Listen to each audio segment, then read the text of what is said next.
welcome to the channel. Welcome to Crafting with Lola and Oscar. Well, this is video number 3. Yeah, video number 3 of the Nature's Garden Daisy, or Delightful Daisy collection. And these are all the cards that I've made so far. There are going to be some more because I'm going to try and use all of this collection. I'm trying to challenge myself to finally use the collection and use everything up. You know how we always say we're going to do that, but we never do. In this video I'm going to make 3 boxes or types of boxes. They're nothing new. You've seen it before, but I'm just going to show you a couple of options that you can do. Now, first of all, I want to take a minute and give credit to the Posh lady who makes a lot of boxes, and I've learned so much from her. She's a YouTuber. And then also Sam Calcott. I think she's in the UK. I want to say Calcott. Sam makes some of the most amazing cards as well. Those 2 ladies, or those 2 young ladies, YouTubers, I've learned so much, and I really appreciate them sharing their knowledge. And I want to make sure that I give them credit for the things that they do. So let's put all this stuff to the side. And again, we're going to start out with a couple of boxes. So the first box is an envelope box. And it's great when you're doing stuff like this. See how dimensional that is? Even though this will lay down, but sometimes you need something that's bigger, so that either you can sit it in there or you can actually, lay it down. And in the Delightful collection, they had one of the things that was in there, the Daisy collection, was some 8x8 vellum. I don't ever really use vellum, and I've got a lot of it. I know, welcome to the club, right? So one of the things I wanted to do with, I said I want to do something with vellum.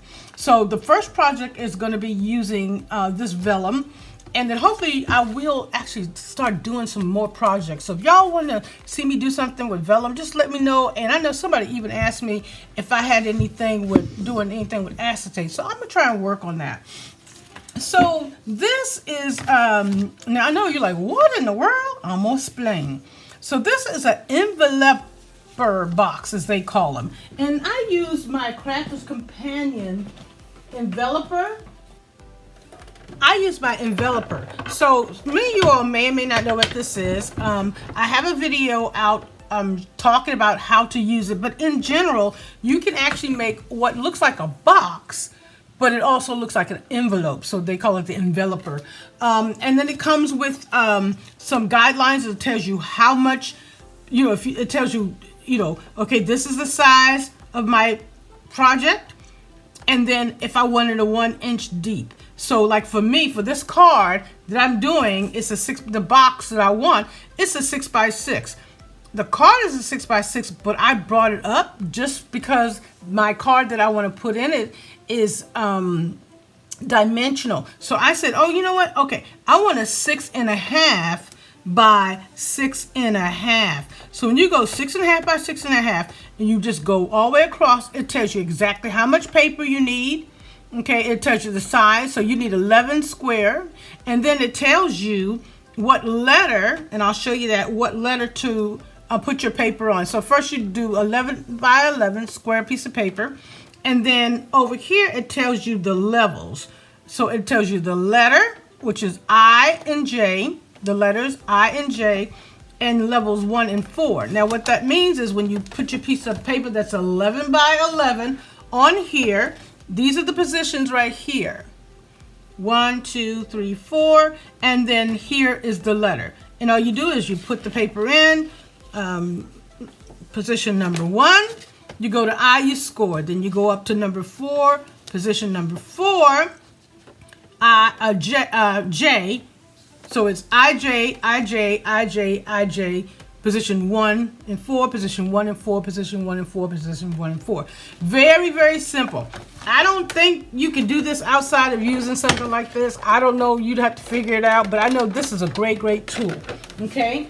And again, I did do a video way back when I first started on YouTube, kind of talking about how I had that, how to use that. But that's it in a nutshell. Very easy. Okay, so I did that, and then also I wanted to put my vellum on here. So I know it looks a little bit of a mess, but what I did was I just used 2 dies to make the frame, and then one just used one. I made it white, okay, and then I put my vellum on here, and I used some double-sided tape. So this will actually go in like this, and I'm going to go ahead and take this off now because I want to put this together because some of the other boxes are a little bit more detailed.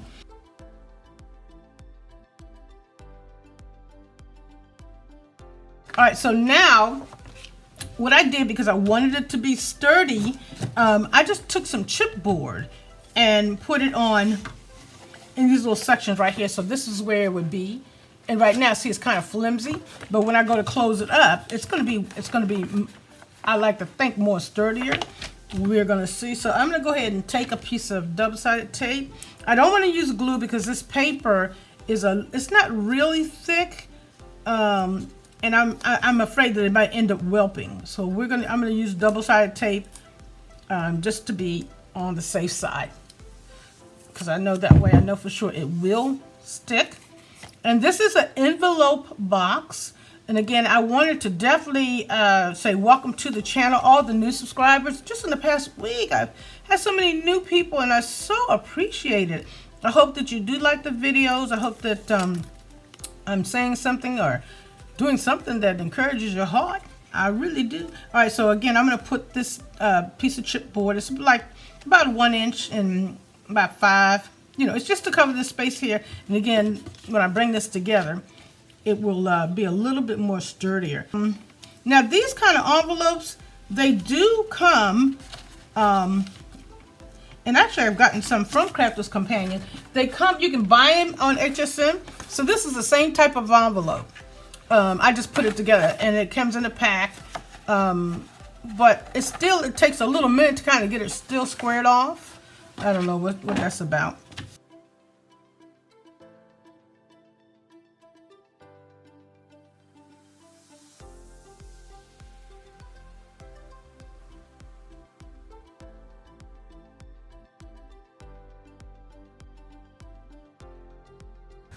And then you can go ahead and decorate it as you want to. This card will fit in here now because, again, it is a 6 by 6.5 by 6.5. Fits in there very nicely. I would suggest that you might even want to put something over this to protect it. You could even wrap it up with a little bit of tissue or something to protect all the I was gonna say the comings and the goings. So now when you close this up, because remember I told you the back side of the card has white. Now see how beautiful that is. And then you have all kinds of little, you got your, you got your little daisies on here. Here's some more little stuff you can put on here. And you can decorate it any way that you want. There's some dragonflies. I'm just showing you some cute little stuff that you can put on here to decorate your box. So that is box number 1.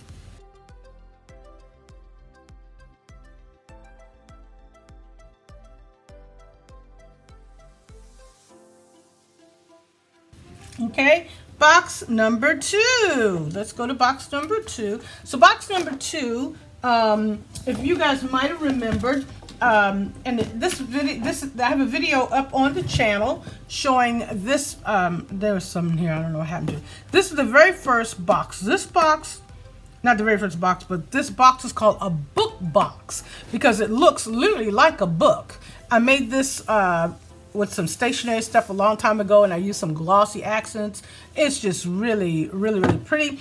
And you literally open it up and you put your stuff in it. This is paper. You do need chipboard, but I just think it's so, so pretty. And this is a book box, so we're gonna go and do this one next. Now this one had a lot to it, so I tried to put as much together as possible. Again, using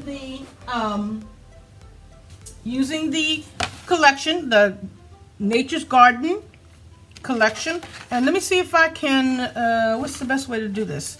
Okay, so for my paper, okay, so this is going to be the box part of it, or the book part of it. And then the box, you just use regular paper, okay? This, I could not find the video for this, but I'm going to kind of generally give you some measurements. The paper is 8.5 by 11. You scored at 1.5 all the way around. Okay, your spine is 1.5 by 8.5. Okay, and then you want to cover it with some type of paper. Doesn't matter, I just put yellow because, you know, yellow is in here, right? Okay, now these two pieces, this 8.5 by 11, let me go back to that. You just want to take maybe about 1/2 inch and then put some double-sided tape going down the middle to connect the two so you have a longer size, okay? And then you just put these in, just do as best you can to make them even. I tend to use like a ruler to make sure that as best as possible. And it's kind of good to use some kind of movable glue or tape. My thing is, if you use glue, you got to worry about the bubbling. You use tape, if you put it down, you better be right. That's all I'm saying. And then I'm going to cut my edges here. Some people call it mitering. Okay. Whatever, child. I just want to make sure it's right. Okay. Do one here.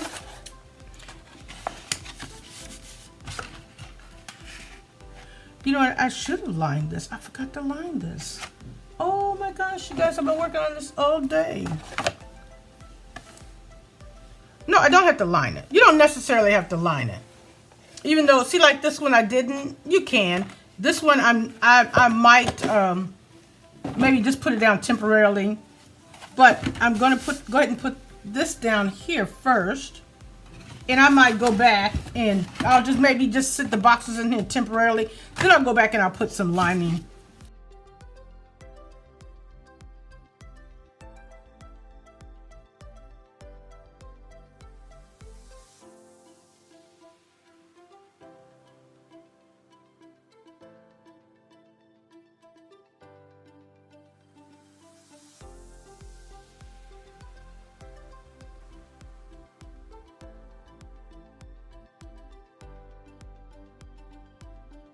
All right, so we have this here. Now I will again go in later and I could cut this down and trim it to fix it. I'll probably go in and actually put in a piece of paper. All right, so let's talk about the boxes. So the boxes, they simply are regular piece of paper, and I think I put, I want to get all my pieces that go here, and the linings. Okay, now my box, and there's one on one side, one on the other, obviously. Okay, and it is 8.5 by 11. So you need two pieces of paper that is 8.5 by 11, and you will score it all on at 1.5 on all sides. Now, if you have an envelope, a scoreboard like this that would tell you box. Now this is the biggest one. I would get the biggest one. Let me get one to fit in the camera. That's a real big one. That's like if you got that real big paper. Here's a smaller one. It's the same thing. One's just smaller. So this little scoreboard, as you can see where it says box lid and box base.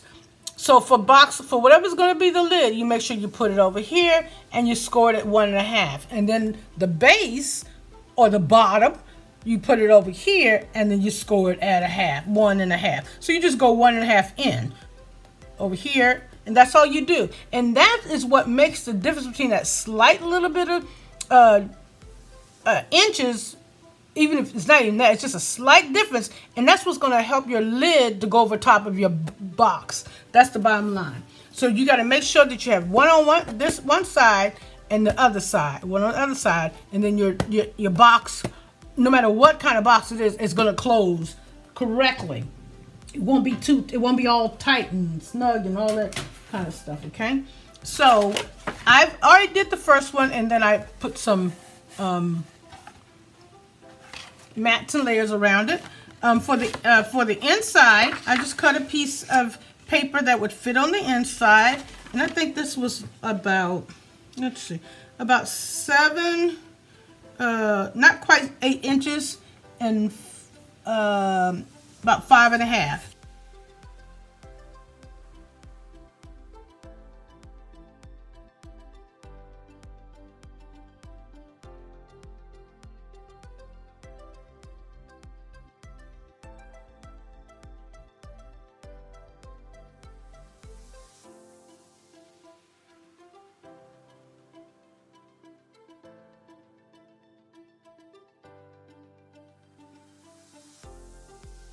do my best to get this centered between here and here. Okay. And between here and here.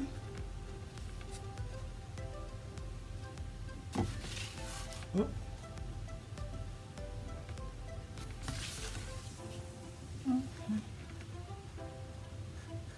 Now you can't, actually I couldn't remember the deal, but anyway, I'm going to do that. I don't know if it's going to stick.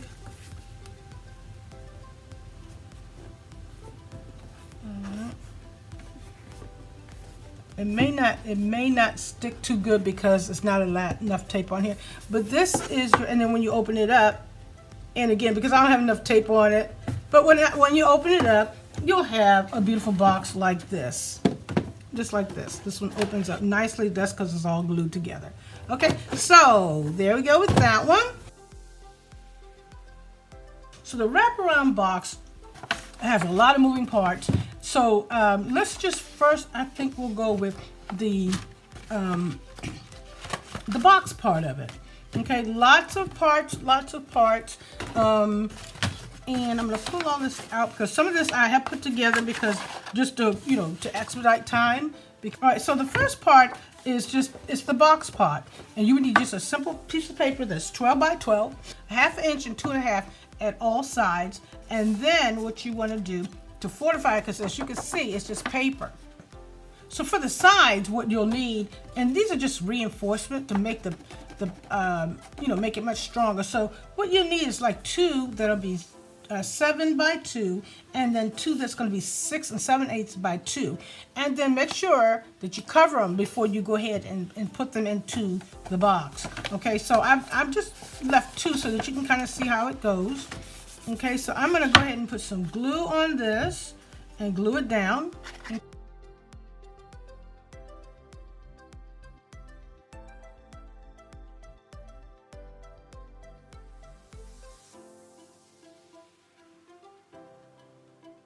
So this is your box. Love it. All right, so we'll put this to the side because this is all ready to go. Okay, now we're going to bring down the cover, which I've done a lot of the work already. You'll need some paper for the lining, but let's talk about the cover first. Okay, let's see if I can get these numbers right, y'all. All right, so you'll need 2 pieces of 7 3/16 by 7 3/16 square. So 7 3/16 by 7 3/16. Now, it took me a minute. I ain't gonna lie. I'm like, where in the world is the 16th on the measuring board? And I'm telling you, honey, I'm gonna help y'all out because it took me a long time to try and figure this out. I went on the internet and everywhere, and I found that when you look at this, my thing is so bad, but when you look at this, every spot, let me see, where's my thing? Ow! Pokey tube, poke me. All right, let me see if I can do this. So you, just in case you have a problem with this, because I know I did for the longest. All right, so let me see if you can see. I don't know if you can see this, but you have all the spaces in between all the lines is a 16th. That's how that goes. So I put a dot on my little thing just to know. There's 1, 2, 3, and there's, I think it's 8. 1, 2, 3, 4, 5, 6, 7, 8. Yeah, there's 18. There's 8. Okay, so, but bottom line is in between, the 16th of anything is in between the lines. Okay, so hopefully you got that. All right, so again, 2 pieces of chipboard that's 7 3/16 squared, and then you'll need your spine, which I believe this was 2 by, the spine was 2 by 7 3/16.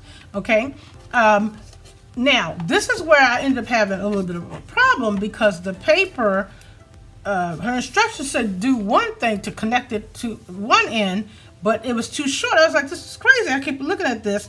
And quite unfortunately, when I realized that, oh no, okay, her directions are wrong, my paper didn't really line up. See how the patterns look a little wacky? So, it is what it is, because I wasn't going to cut no more paper. You hear me?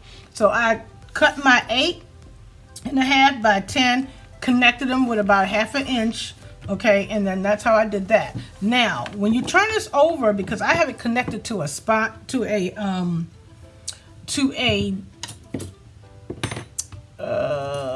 magnet, that's how I'm going to close it. What you want to do is you want to put your magnet in first underneath the chipboard. So where's my magnet at? I'm trying to feel. Yeah, it's on this side.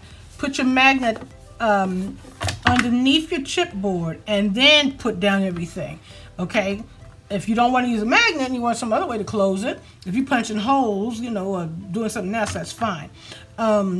So now that I have that there, I'm going to go ahead and put the rest of the tape down, and then I'm going to go ahead and put my liner down here, and then gee, where is Liz? Oh, and then we'll talk about how I made the little magnetic closure. We'll talk about that.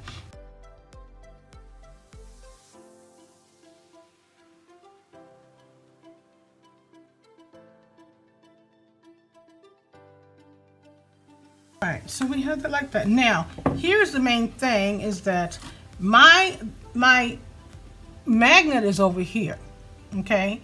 And I want to make sure that when I glue the box down, the box is going to be glued on this side.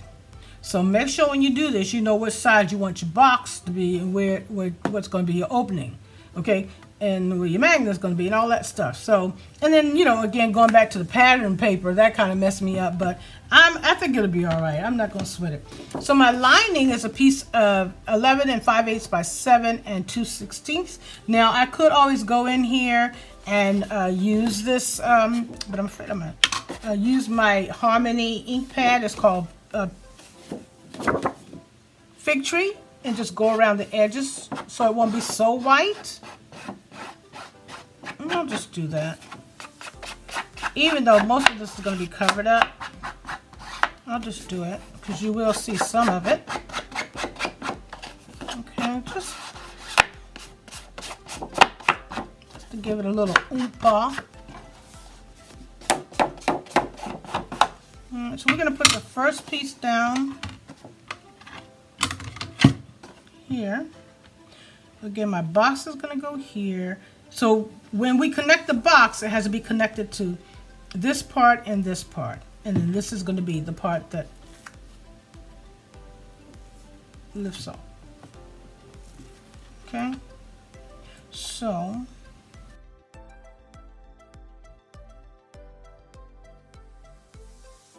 all right, so we have that all there, just like that. Okay?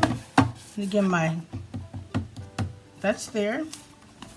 Now, you do want to use some glue here. Okay, so where's my box? Where's my box? Okay, my box is here. Okay, I don't want it to go past this situation here, but I want it to be fairly flushed. Is that a word, flushed? Yeah, flush. I think it's flush.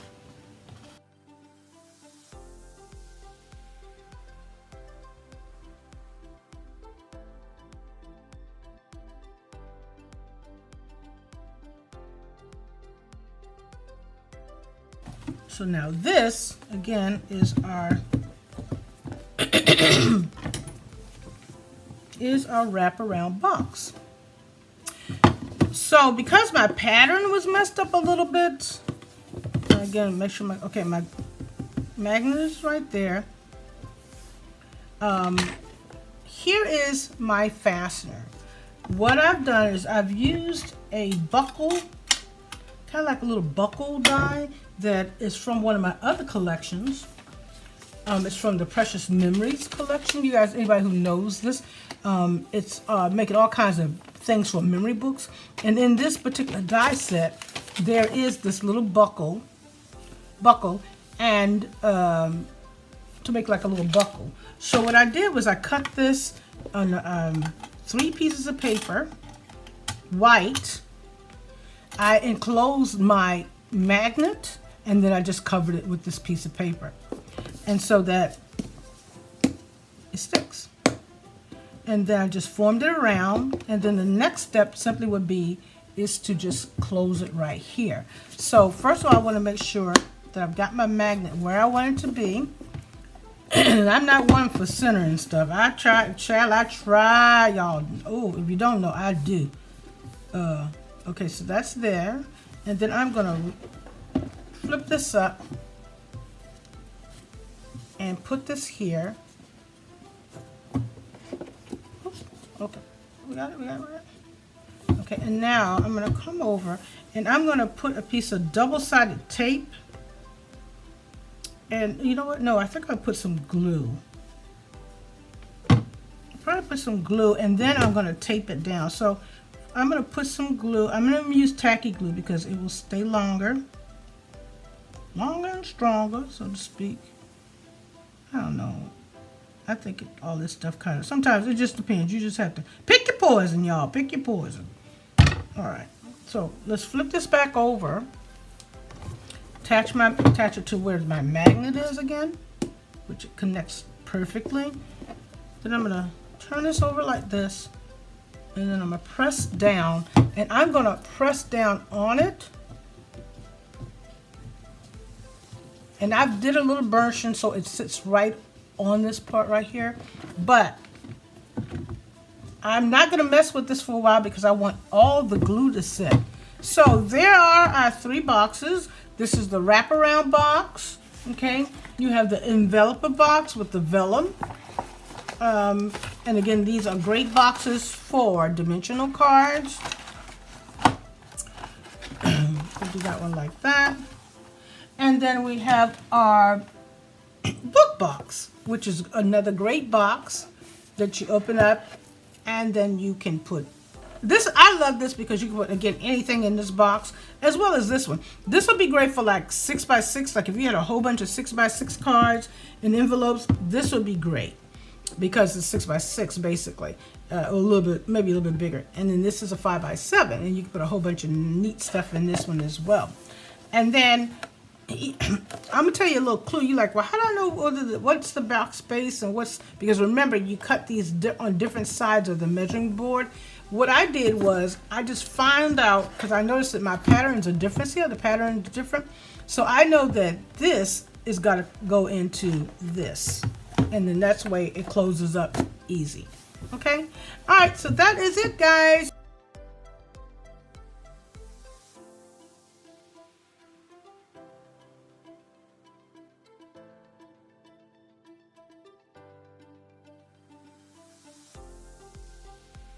Thank you again so much for watching, and you guys have a really good weekend, and take care. Bye bye.